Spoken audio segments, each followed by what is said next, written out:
Good day everyone, Brayden here coming to you from Disney's Hollywood Studios. We're in the parking lot, you can see the Skyliner there. Today, we're gonna be seeing all the latest happening in the park because now the Runaway Railway is open, it's in regular operation, so we'll see how that's going.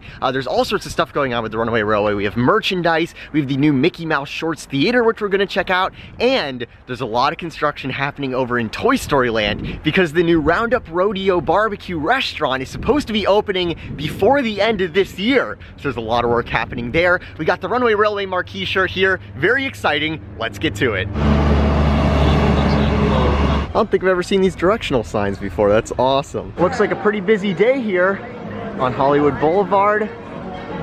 Got the Runaway Railway marquee in the distance. It is so bright, even during the day, even at the height of the Florida sun. It is awesome. So on opening day when I got this shirt, the merchandise was down on Sunset Boulevard. Now, the merchandise is over here next to the Chinese Theater at a merchandise booth.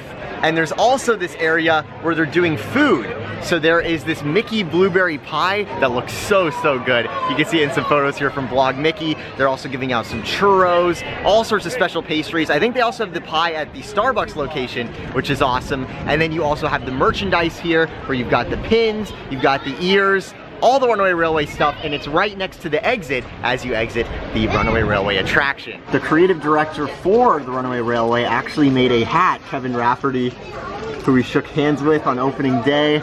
That looks so awesome. The ears actually light up and do fireworks. Here we have the Wishables for the attraction, and these are very popular. So you see, these are the different characters you can get from the attraction, and people are actually feeling the containers to figure out which one is inside to get the one they want.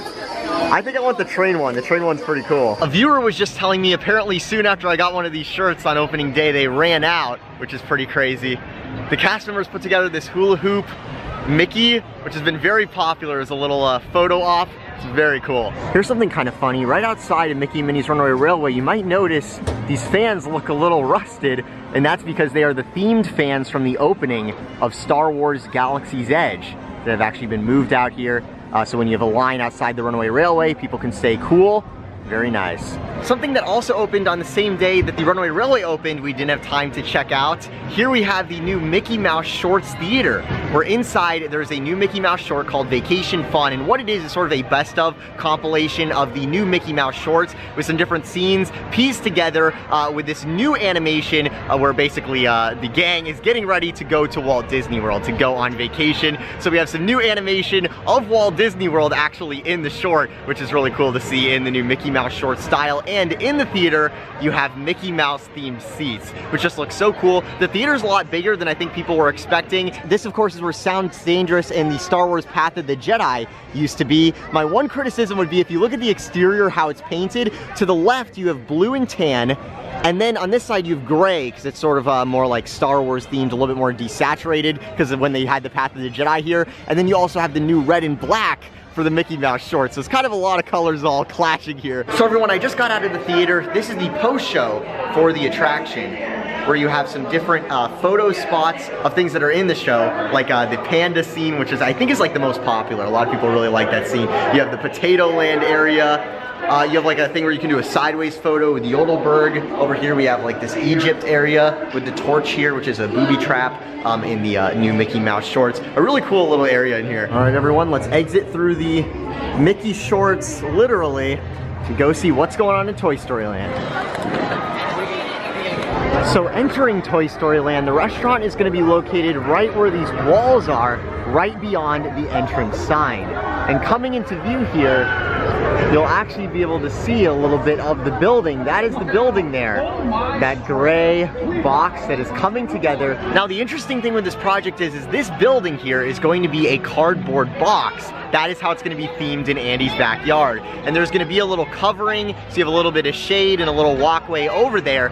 And what's interesting with all of this is I think the exterior can be put together extremely quickly because it's just a matter of making it look like a cardboard box. I mean, the structure for the cardboard box is already together there, as you can see with the tilt wall construction. So it's really just a matter of theming the inside and getting it open. The inside of the Roundup Rodeo barbecue restaurant is going to have all these game pieces that, you know, Andy has in a cardboard cardboard box, which is a really cool theme. And again, that's something where I feel like they can get it together very quickly. So even though it really looks like we're still at the beginning of construction here with the Toy Story Land restaurant, it really looks to me like it's going to come together fairly quickly. Current word is late 2020 for Roundup Rodeo Barbecue.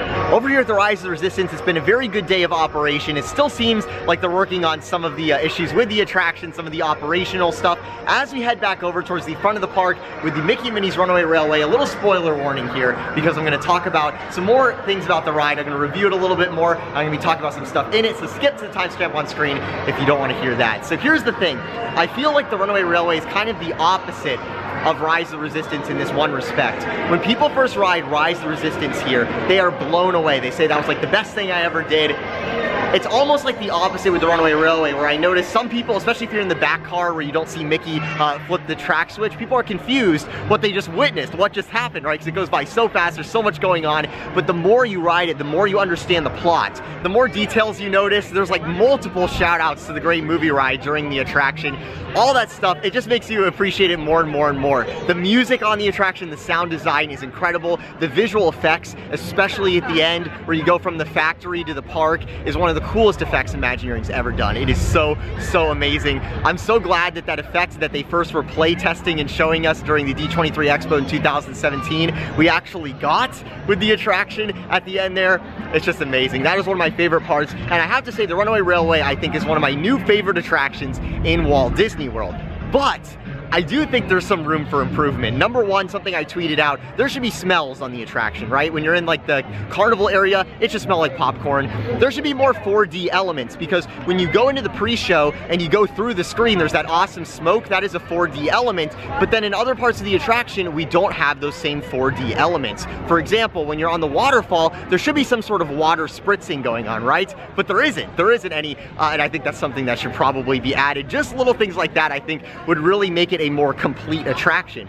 And as I've said to some viewers today talking about this attraction, and people are like, oh, what did you think about it? This is not necessarily a done project in the respect that Imagineering is technically only halfway done with the Runaway Railway, because they're building another one out in Disneyland. So they want this to be a classic attraction. They want this to be a complete attraction. I think the biggest criticism of the ride is the animatronics of Mickey and Minnie, because of the way that the noses are. I feel like that's what the issue is. If you look in the shorts at Mickey and Minnie, when they turn, their nose is in the middle, right? It's in the middle of their face. On the ride, it's sort of like their nose is out to the side. So maybe that's why people say they look a little bit weird. I feel like at the end, the animatronics you have there with Mickey and Minnie look really good. On the picnic scene at the very end, so nice. Especially the music there is amazing. I would really like to get the full soundtrack there. And all in all, this is one of my favorite new things in Walt Disney World. It is so much fun. The fact that the attraction eats through so many people so quickly just makes it really fun, because you can get on this attraction so easily. You can ride it a bunch of times.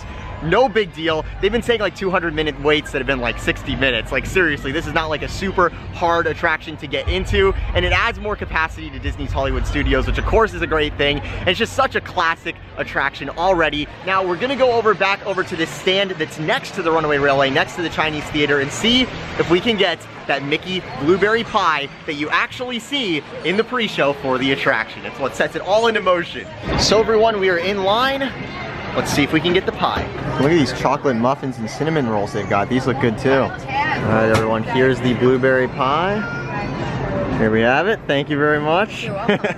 I just noticed if you get a pretzel, they actually have Mickey and Minnie's Runaway Railway print paper to put it on. That's so cool. All right, everyone, it looks like it's time for our perfect picnic. Here we have the classic blueberry pie to celebrate the opening of Mickey and Minnie's Runaway Railway here in golden hour. It looks so nice. You can see we have dusted sugar on top, and we've also got blueberry in there. All right, everyone, let's give this a try. I'd say it's kind of like, you know, like a Nutri-Grain bar or like a fruit bar where it's sort of like shredded up blueberry and it's kind of like extra sweet. That's how it is. It's really good. Very classic indeed. Definitely something really cool for the opening of Mickey and Minnie's Runaway Railway here. I cannot get over this sign. This is an awesome attraction. You have to check it out. I'm not hyping it up, seriously. If you appreciate this attraction, if you understand what it's about, if you look into some of the hidden details, you'll have an amazing time, and the queue goes fast. A great late afternoon here at Disney's Hollywood Studios. I hope you enjoyed. Be sure to subscribe with those notifications on so you don't miss any of the awesome content on the way. We have a lot of videos in the works. We got some news to do. We have some studio videos to do. I'll talk to you very soon, live from Walt Disney World. This is Brayden. Have a magical day.